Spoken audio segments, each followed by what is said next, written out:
Good morning student, मैं रीता चंद्रा आज कक्षा 6 के विद्यार्थियों को हिंदी व्याकरण पढ़ाऊंगी।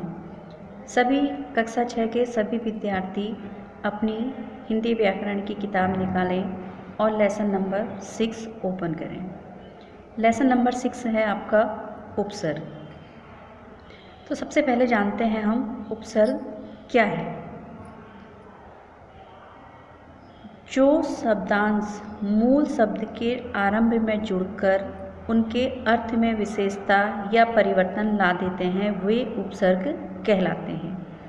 यानी कि जो शब्द मूल शब्द के आगे लगकर उस शब्द के अर्थ में परिवर्तन लाते हैं वे उपसर्ग कहलाते हैं।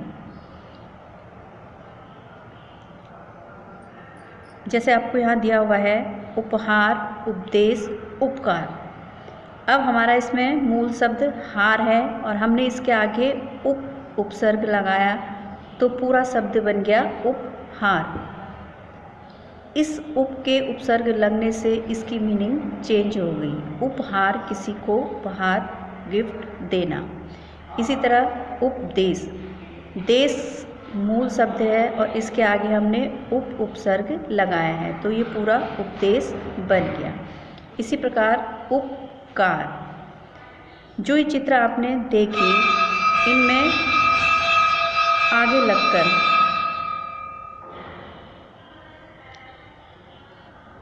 इनके आगे मूल शब्द लगकर उनके अर्थों में भिन्नता प्राप्त हुई है।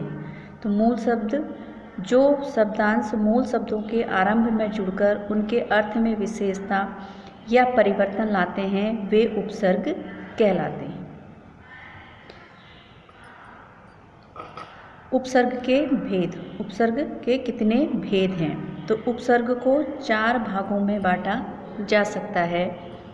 सबसे पहले संस्कृत के उपसर्ग, हिंदी के उपसर्ग, उर्दू फारसी के उपसर्ग और उपसर्ग की तरह प्रयोग किए जाने वाले संस्कृत के अव्यय, यानी कि जो संस्कृत में प्रयोग किए जाते हैं। संस्कृत के उपसर्ग कई प्रकार के हैं। आपके काफ़ी सारे एग्जाम्पल इसमें दिए हुए हैं, कुछ मैं आपको पढ़कर बताऊंगी। अभाव। अभाव, इसके आगे हमने अनुपसर्ग लगाया तो नया शब्द बन गया अनादर, अनुचित। अति, अति का मतलब है बहुत अधिक। अब हम अति उपसर्ग आगे लगाकर कई सारे नए शब्द बना जा सकते हैं, जैसे अतिरिक्त, अत्यधिक। हमने रिक्त के आगे अति उपसर्ग लगाया तो हमारा बन गया अतिरिक्त। इसी तरह से हमने अधिक शब्द के आगे अति लगाया तो हमारा बन गया अत्यधिक। इसी प्रकार निकट और समान किसके अर्थ हैं? उप के। उप का अर्थ होता है निकट और समान। अब हम उपसर्ग लगाकर कौन से नए शब्द बना सकते हैं? उपकृत, उपनाम, उपमंत्री। इसमें देखिए हमने कृत के आगे उप लगाया, नाम के आगे उप लगाया, उपनाम बना। मंत्री के आगे उपसर्ग लगाया तो उपमंत्री बनी। इसी प्रकार दुर और दुह, इसका मीनिंग होती है बुरा। दुराचार, दुर्घटना, दुर्भाग्य, दुर्बल, दुस्साहस, दुशासन। दुराचार, इसके आगे हमने दुर लगाया, आचार के आगे दुर लगाया तो दुराचार। इसी प्रकार से दुर्घटना। भाग्य के आगे दुर लगाया, दुर्भाग्य। बल के आगे दुर लगाया, दुर्लभ। दुशासन, दुशासन। अगला निर यानी रहित, किसी चीज़ के बिना। निर्गुण, निर्धन, निराशा, निर्जन, निसहाय, निसंकोच।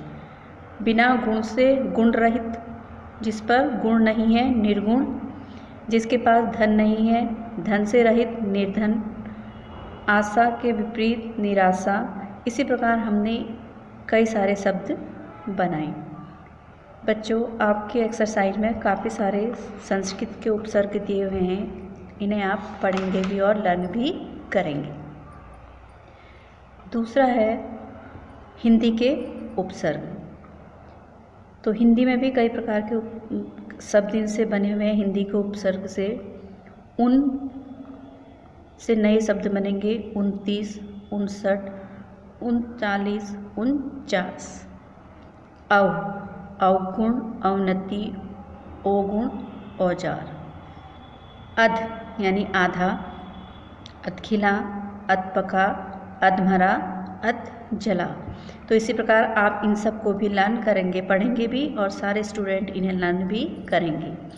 थर्ड, उर्दू फारसी के उपसर्ग। इसके उपसर्ग हैं बद, बे, ला, हम, कम, खुश, गैर, ना। अब इनसे हम कौन से नए शब्द बना सकते हैं? बद उपसर्ग लगाकर बदनाम, बदसूरत, बदबू, बदकिस्मत। इसी प्रकार बे, बेवजह, बेअदब, बेदाग, बेइज्जत, बेबस। तो आगे के स्टूडेंट्स आप खुद पढ़ेंगे भी और लर्न भी करेंगे। चौथा है उपसर्ग की तरह प्रयोग किए जाने वाले संस्कृत के अव्यय। तो ये कौन कौन से उपसर्ग हैं? अंतः, अंतर, सत, सह, अध और पुरा।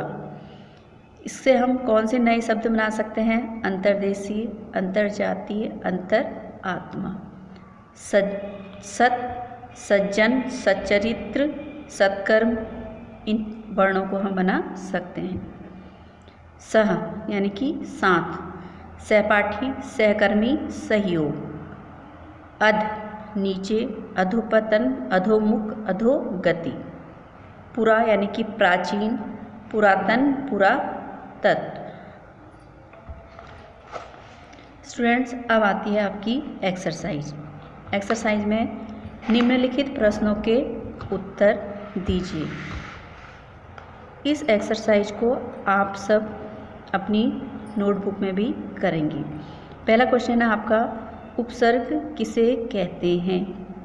तो उत्तर में आप लिखेंगे जो शब्दांश मूल शब्द के आरंभ में जुड़कर उनके अर्थ में विशेषता या परिवर्तन ला देते हैं, वे उपसर्ग कहलाते हैं। सेकंड क्वेश्चन है, उपसर्ग के भेदों के नाम लिखिए। उपसर्ग को 4 भागों में बांटा जा सकता है। पहला संस्कृत के उपसर्ग, दूसरा हिंदी के उपसर्ग, तीसरा उर्दू फारसी के उपसर्ग और चौथा संस्कृत के अव्यय संबंधी उपसर्ग। तो स्टूडेंट आप इन्हें अपनी नोटबुक पर भी करेंगे।